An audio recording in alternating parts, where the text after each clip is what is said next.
Welcome back, guys. It's Maverick here, and right now we're going to be watching episode 4 of Jujutsu Kaisen. So, in the last episode, we were introduced to the final member of our main cast, Nobara, who is an absolutely great addition to the team. I love her character, I love her sass, I love her abilities, and I love how she is somewhat on the tsundere side, but not exactly there, right? So she does have some of that high-maintenance girl kind of feel, but not quite, because at the end of the day, she's just as willing to act stupid with the rest of them. So great addition to the team, great dynamics, great character interactions already. This is a pretty nice, solid 4-person cast we have so far. Or, I guess, for 4-person team.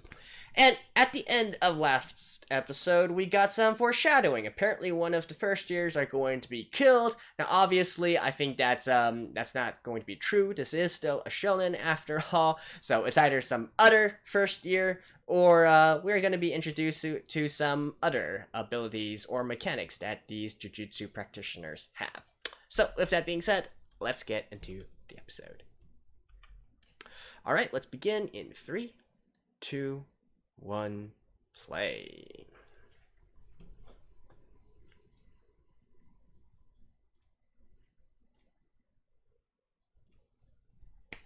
A window.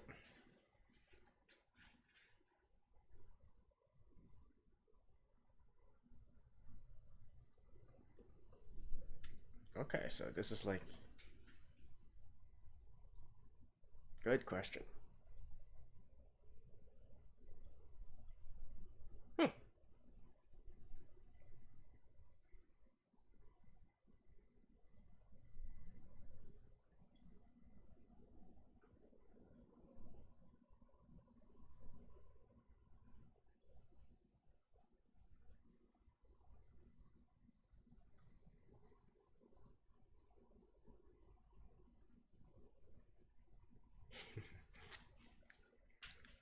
He's acting great for a wooden bat is enough. Okay.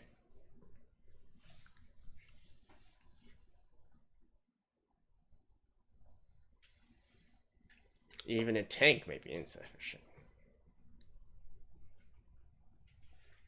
Okay. So you can still nuke it. That's what you're saying?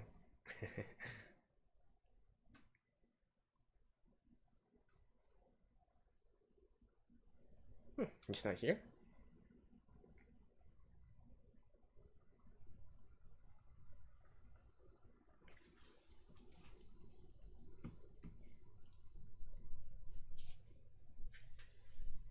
So is that why Megumi was also dispatched to handle, well, basically Sukuna's case?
Alright.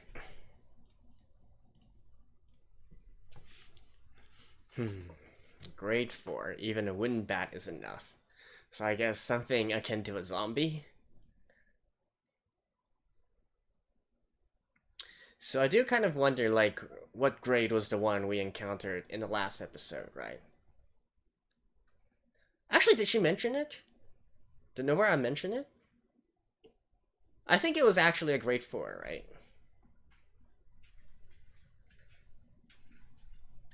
By the way, don't you guys think, like, the jump in ability is a little bit high?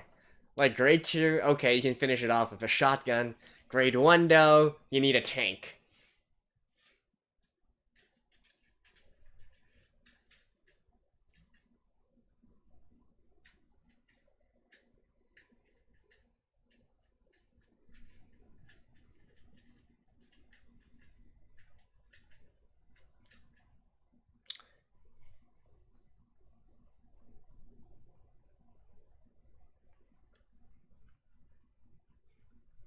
Which makes me wonder, are there actually, like, anti-curse forces that specifically use conventional weaponry and not jujutsu techniques?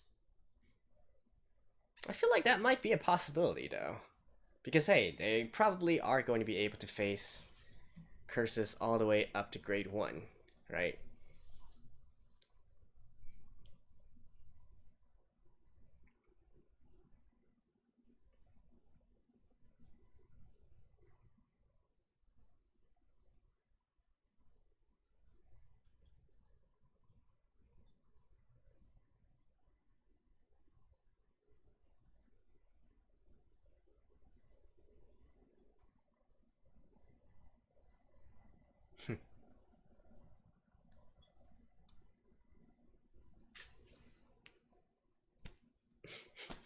That's something I'd like to learn. Or was it this hand?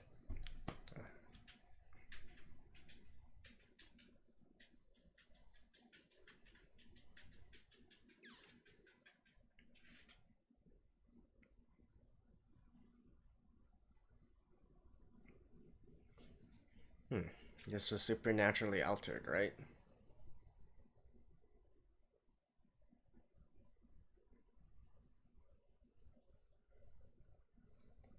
Innate domain.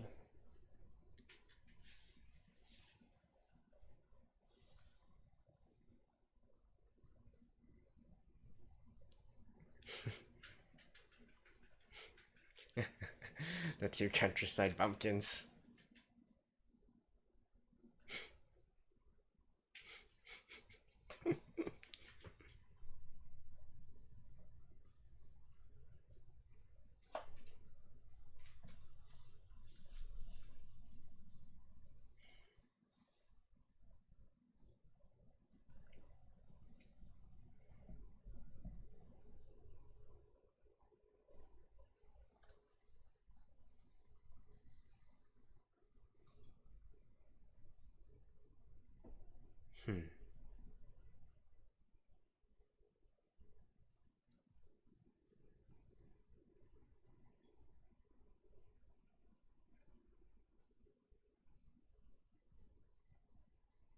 Wow.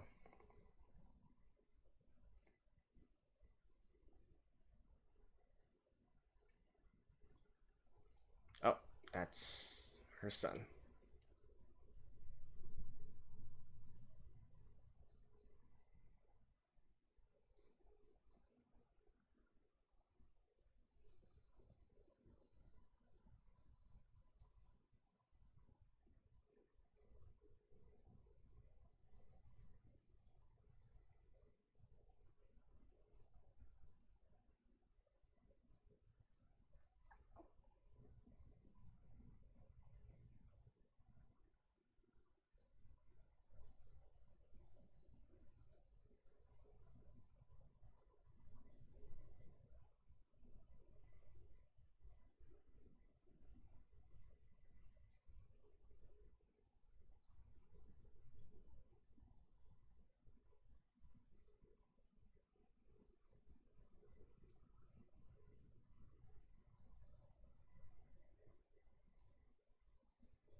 That's an interesting mitochondria.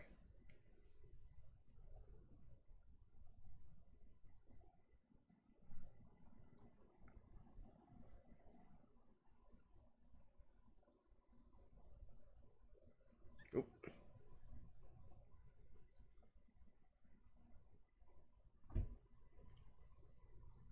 Oh, well, you two were arguing over here.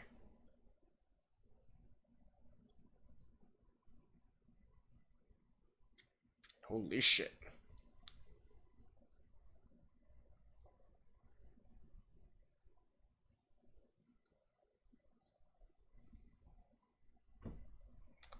Well, wasn't Sukuna also a special grade?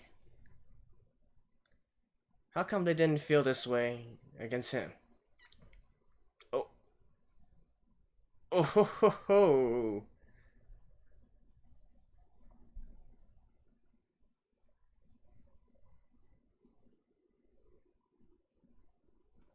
Oh ho ho. Oh ho ho ho. I feel like Itadori's gonna have to release Akuna under this situation.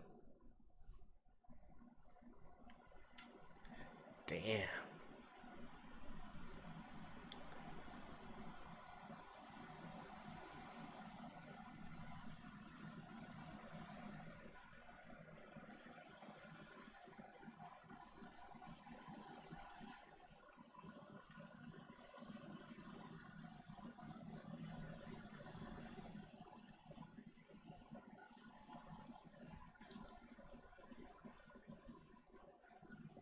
Yeah, he's gonna call Sukuna.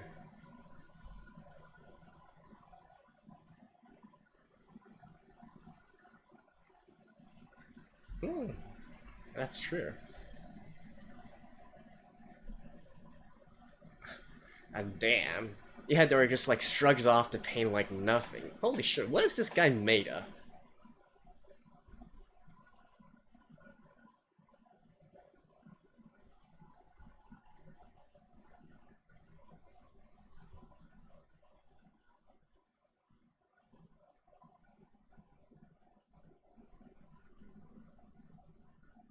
Oof.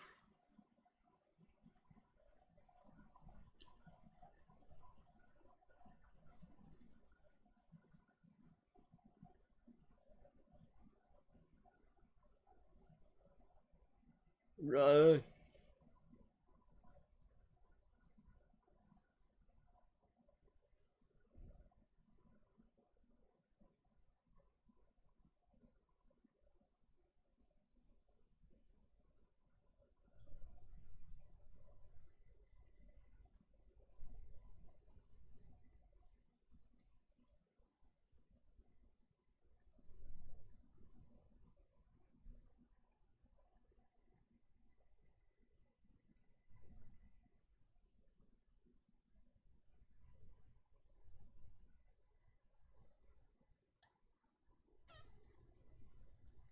Where is she? Where is she?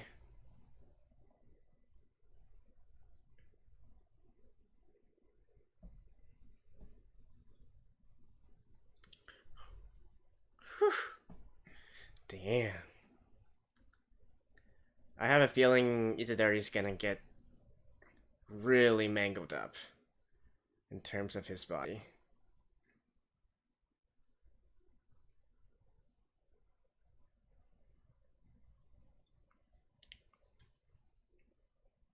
Oh. Mm.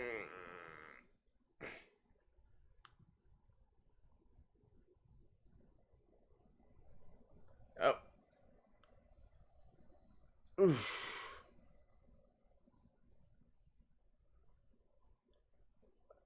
Ow, ow, ow, ow, ow.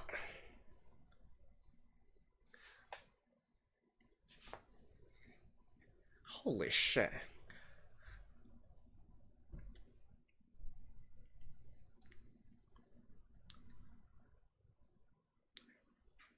What?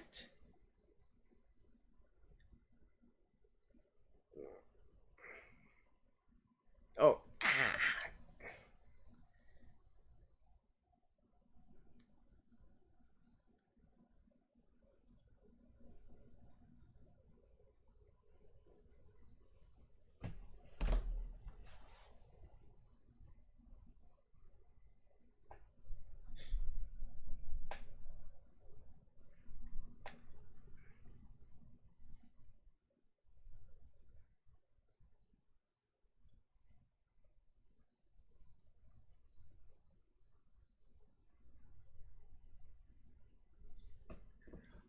The will to live on.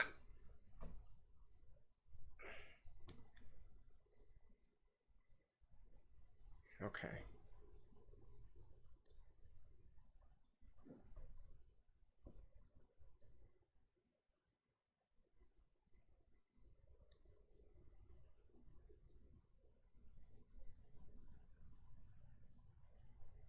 Oh, it's actually.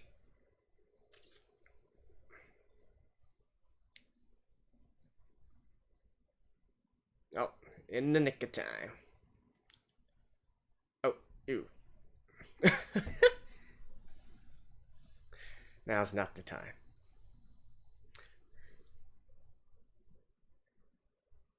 What about Itadori? Is Sukuna gonna come out now? Or,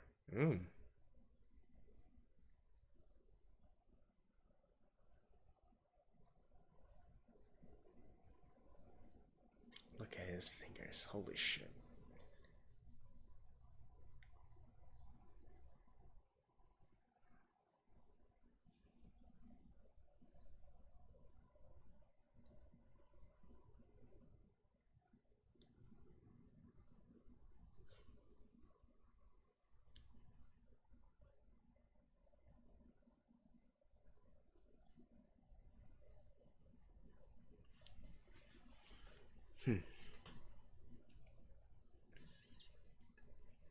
Fight to the end.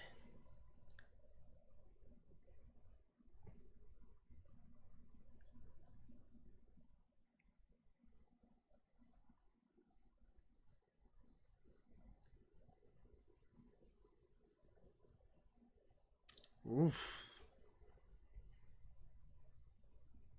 So he can use cursed energy now? Oof.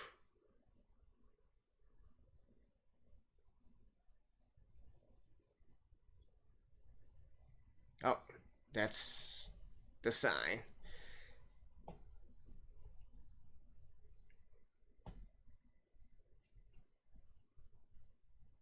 Oh. Okay, looks like...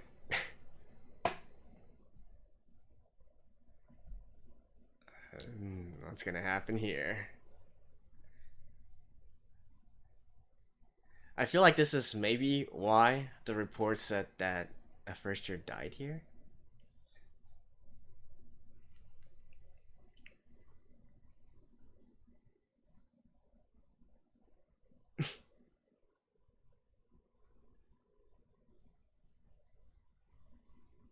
I think it's afraid.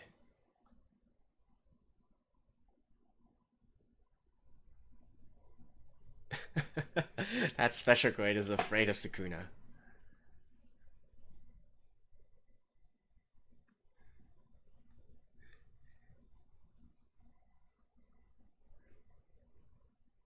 Look, his... oh, he wants to... Kame Kame Ka! Oof.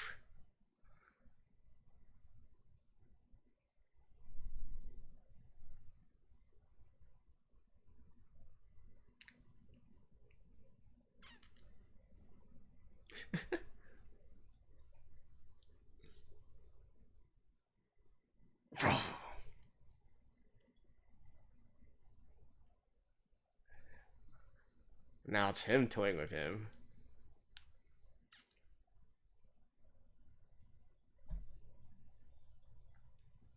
Ooh, that's a...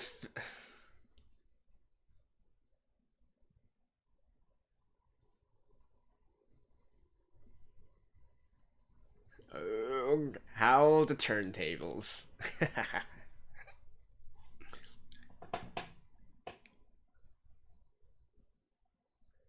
I don't think... Is that enough to kill it, though?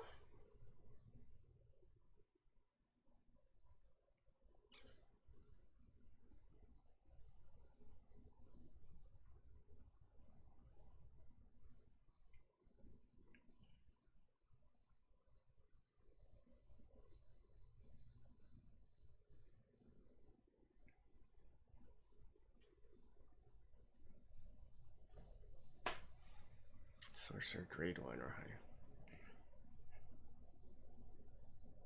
So I guess they're ranked similarly to the curses.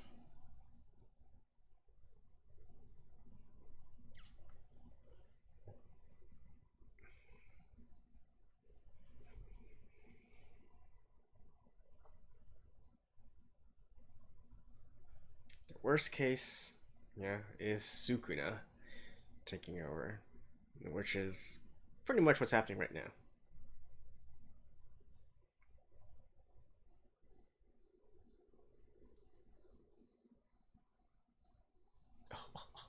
Look at this. So I guess obviously there are still different grades of special grade.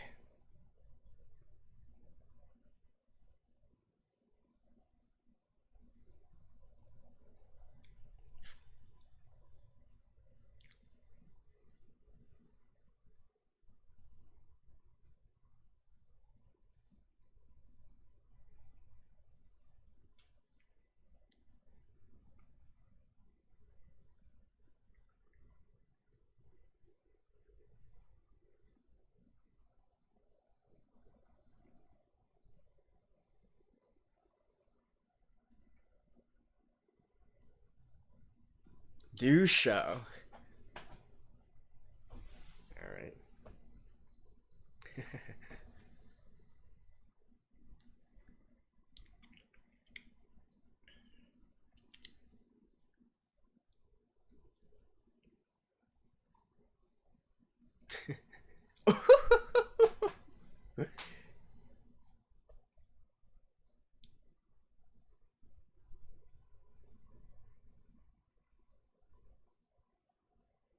Oh!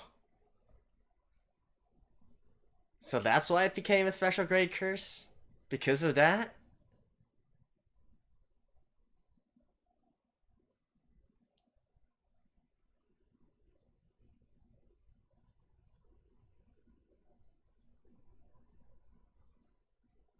Nope.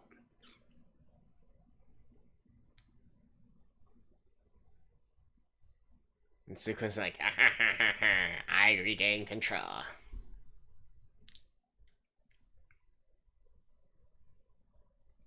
Ah, that's it? I think there's actually some more after this. It might just be some fluff, though. But that's okay. I can wait with this ending. Yeah, I think that's definitely why they gave the report that a first year die.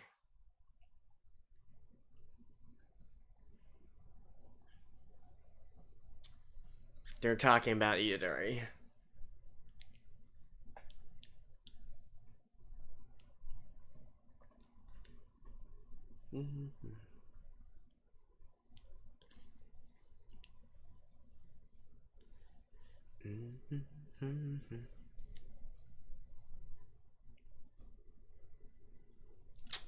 Now it's for Gojo. Yeah, show me that swag.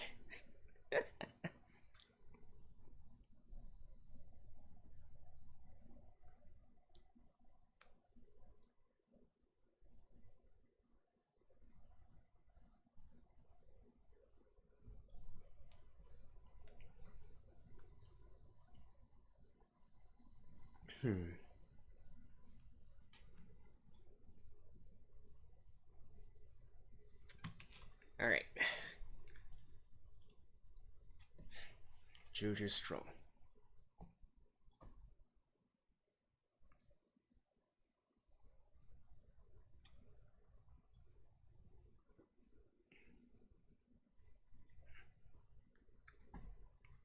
I know the feeling. I know the feeling. I totally know the feeling.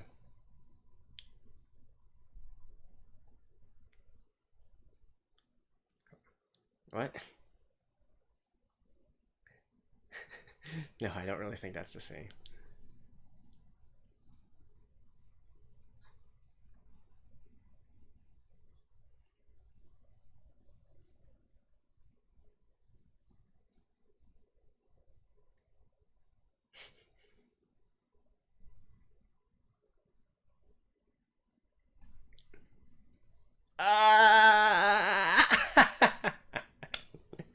Okay, this is actually quite interesting. Alright, see you guys after this. Well, okay. I think we can say safely that with this episode, there is a world of difference between special grade curses, right? Like, literally, when Sukuna came onto the scene, that monster there was just trembling in fear, completely trembling in fear. He couldn't even lift a finger against him.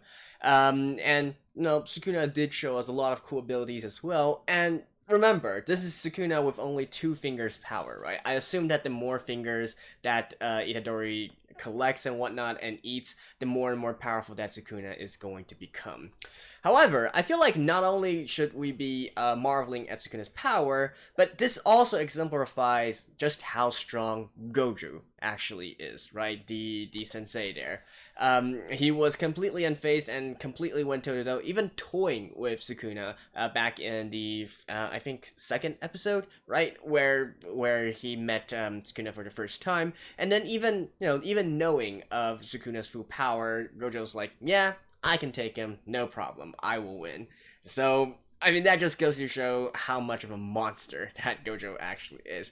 Man, I can't wait for the day when they actually do have a showdown. It'd be a complete pity if they didn't actually show that sometime in the future. So I am looking forward to that. And potentially it'll happen in the next episode as well, right? Because clearly Sukuna is still in control of Itadori's body.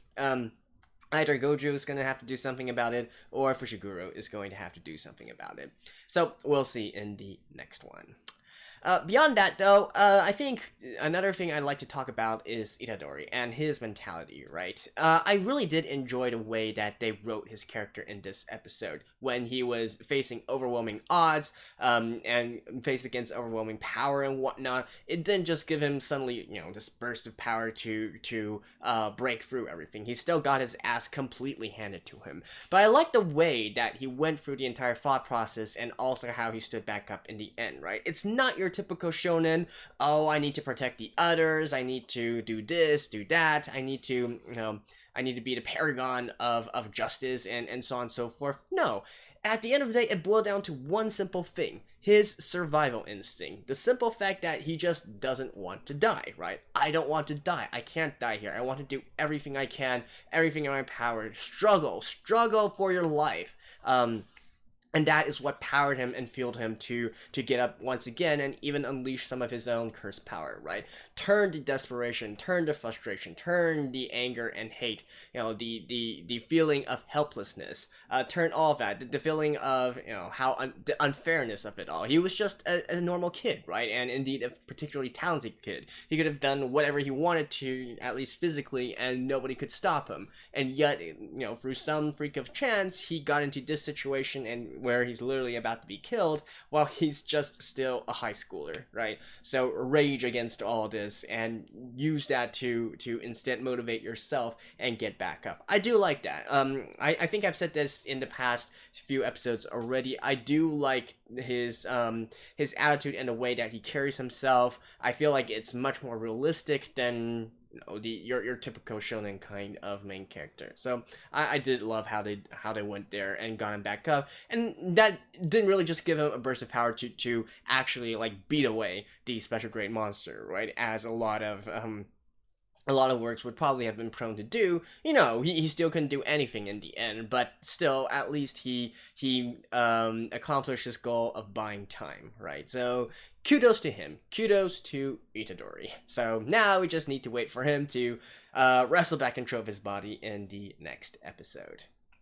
And also, I think another thing I like to quickly talk about is this interesting little conversation between Itadori and Fushiguro in this episode. Sort of like a moral question, right? Should you or should you not be saving people who are criminals? Are all lives equal, basically? I think is what the question boils down to. Now, to be fair, I feel like they did a sort of a cop-out in this episode because the situation at hand was actually a dead body, right? The body of a criminal. I feel like in this case, the answer is clear-cut, and there's no way I am going to be risking my life for a dead body, alright? You can do whatever you want, I don't care. You're not going to convince me to put myself in danger over a dead body, and I definitely wouldn't appreciate you jeopardizing the lives of others for such a thing either. So 10 times out of 10, I would absolutely be taking Fushiguro's side on that question. Now, and not to mention, if you look at it more objectively, I feel like once, the special grade curse is eventually cleaned out by someone, it doesn't have to be them, they can just wait for backup and whatnot, I feel like everything will still return back to normal, so there was no really a big need for that in the first place. Now, what would have been really interesting was instead if the criminals were still alive, right? And that is when things will get, we really get into these sort of moral questions because, on one hand, you could say that these, even though criminals, they still have a right to live, right? They are carrying out their sentences, and even if they are rescued, they still have to carry out the remaining of their sentences. They weren't sentenced to life, they weren't sentenced to death, so they do deserve to live, right? However, if you consider the all lives are equal kind of way of viewing at things. However, if you don't feel like all lives are equal, right, which even if most of us might say alternatively, I feel like most people would have this sort of imbalance in terms of how they perceive human life. Like, it's even a basic instinct of our nature, right? So, say for instance, if people, in the normal society, they see a child in danger versus a grown person in danger, I think most of some people would go towards the child as well, because innately, we as a human race just believe that the child's life is worth more. Right. It sounds like a very cruel way of saying it, but that's just the situation at hand. Whether or not it's because, I guess you could also argue that maybe it's because we feel like a grown person would have more chance of helping themselves, etc., etc., etc. But no, I feel like even if you, like, for instance, if you have one of those moral questions where you can only save one or the other, I think most people at that point would choose to save the child, right? Because we as a society decided that children's lives are worth more than grown people. So it just sort of similarly transfers to this situation as well. If equally you are to ask to decide between a good person and a person who has been convicted of a crime before, well, I'm just saying. So I do feel like with them actually putting this question in here, this early on, probably leads to a situation where I'm describing coming along down the line in the future, right? In the future, there might be a situation where they are going to have to choose between saving the lives of some potentially unsavory people versus themselves versus normal innocent people, and so on and so forth. And that is when I'll be interested to see how they come to a conclusion here, because Itadori certainly even though I do praise his actions and his way of thinking, which is very realistic, he does still feel of himself as a sort of paragon of justice, right? So how well he actually handled the situation when they are going to be put into a situation where he can make the crucial decision here, right? I think that, at the end of the day, this is still a shonen, so I think I know the answer already, but hey, I could be wrong. In any case, that's it for this episode of Jujutsu Kaisen. Like I said, in the next episode, we're probably going to have to see either Gojo or Fushiguro try and take on Sukuna. And then, well, for Itadori to finally make a great comeback and confine Sukuna once again. And by the way, they are on finger number 3 now. So, anyways, that's it for this episode. Thank you guys, and I'll see you guys next time. Bye-bye.